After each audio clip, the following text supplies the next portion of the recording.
It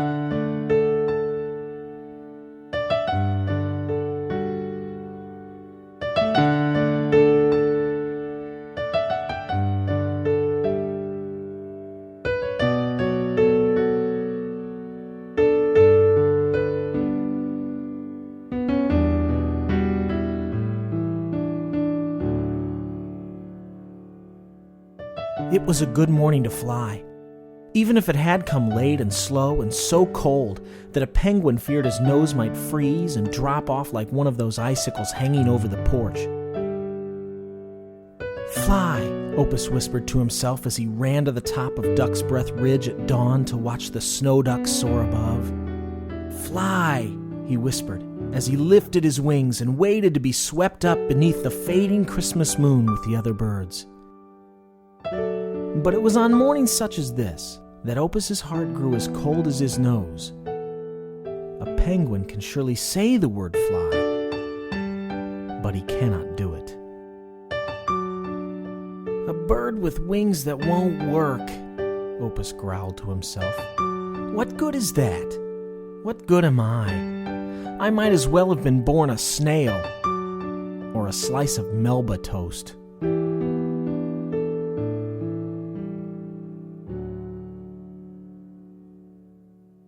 One day during lunch, he climbed the statue in the park and offered to share his last pickle with the pigeons. But they just rolled their eyeballs around and moved away. "It is not our pleasure," they sniffed, "to share pickles with birds whose wings do not work." "If my wings will not lift me, I'll find something that does," thought Opus. He heard a man screaming on TV about a new product everyone should own called a flap-o-matic. Opus quickly ordered one. When it arrived, he put it together and hoped everything was right, since the instructions were in a different language. Opus carried it up to Vulture Gorge, strapped it on, and wound up the rubber band. Stepping to the edge, Opus looked down to the bottom 3 miles below. "Yow!" he gulped. He sighed, walked back home, and spent the rest of the day cooking anchovy Christmas cookies, which wasn't nearly as dangerous.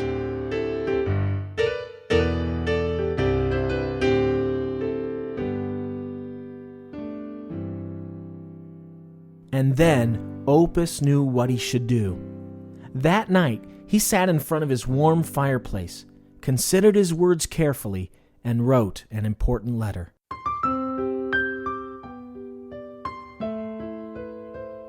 Dear Santa Claus, in the past I have asked for a scarf that would last. I have wished for new skates or some herring rum cakes.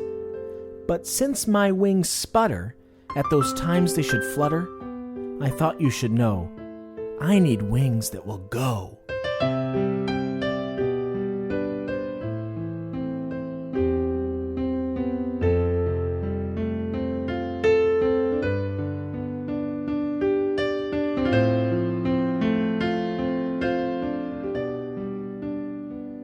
After mailing his Christmas wish, Opus congratulated himself that a penguin could be so clever, and he immediately went to Duck's Breath Ridge to practice takeoffs. "Santa Claus will be bringing me new wings," announced Opus to a passing snow duck. "I shall be flying on Christmas morning."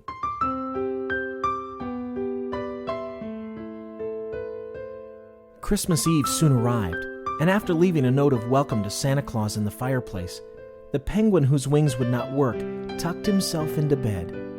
He burrowed down deep in his thick quilt, curled his knees up to his chin, scratched his nose one last time, and as a flock of snow ducks drifted silently across the full Christmas moon, he closed his eyes. "Fly," Opus whispered to himself just before falling asleep. "I'll be flying on Christmas morning." And then he was snoring.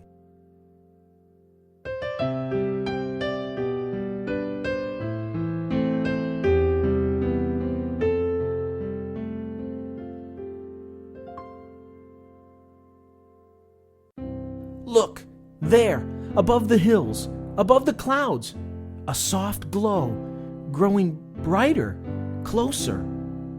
What was it? It was much too early for the sun. Maybe it was a duck with a flashlight. Listen. Sleigh bells, ringing. Ducks don't wear sleigh bells. Why, it was him, of course. And with the thunder of hooves, Father Christmas himself burst through the midnight clouds. On over the countryside, Santa's sleigh swooped and glided and zoomed and... Wait! There was a bump. A little thump. Probably just some bumpy air. Or maybe not. Something was not right. A small piece of the harness had broken away. The reindeer flew on, but Santa's sleigh plummeted like a meteor toward the lake.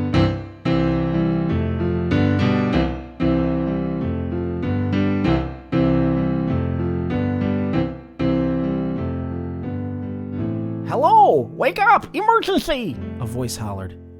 Who's jumping about on my bed? Asked Opus, rubbing the sleep from his eyes. A snow duck was holding a light over Opus and looking very upset. Catastrophe! Calamity! The duck hollered. A considerable setback! Please, follow me! Opus sighed and guessed that the milkman had slipped and gotten his head stuck in the porch railing again.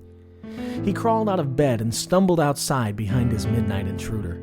There! Said the snow ducks, and they pointed out toward the dark lake. They lifted the little penguin so he could see better.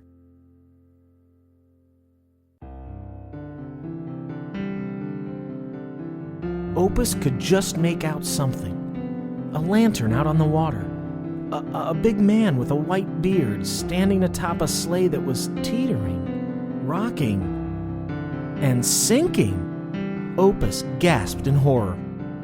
Down the snowy bank, Opus scampered, a flash of black and white as he hit the water. With a roar, a shimmering curtain of spray erupted behind the rushing missile. It held in the air for the longest seconds, catching the moonlight before falling. Toad frogs leaped, catfish jumped, and Opus flew. Strong and fast through the icy water, a wonderful, roaring, graceful torpedo sailing through the darkness. He was swimming, and swimming, after all, is what penguins do best.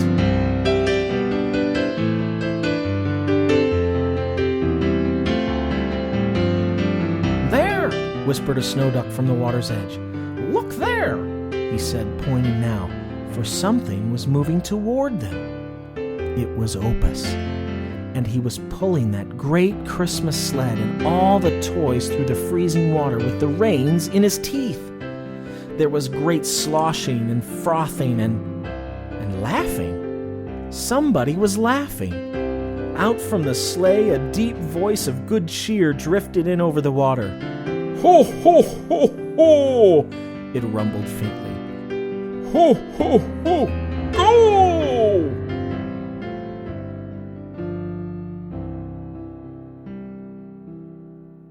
Opus stumbled exhausted onto the dock. His arms ached and it hurt to breathe. He noticed many eyes watching him, and he tried his best to straighten his soggy red bow tie. He had brought the sleigh safely to shore. The reindeer were waiting there patiently. The large man in the red suit approached, grasped his hand and shook it gently. Santa's wide, pink face came down close, and his whiskers brushed Opus's ear.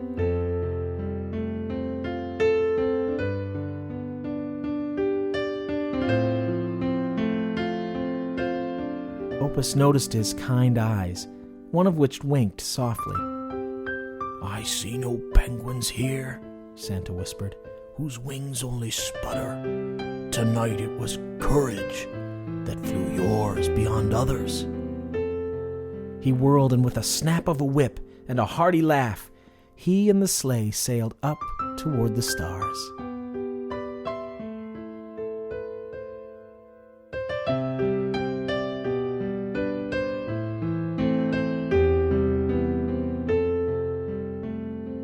Opus awoke Christmas morning and stumbled sleepily to the door.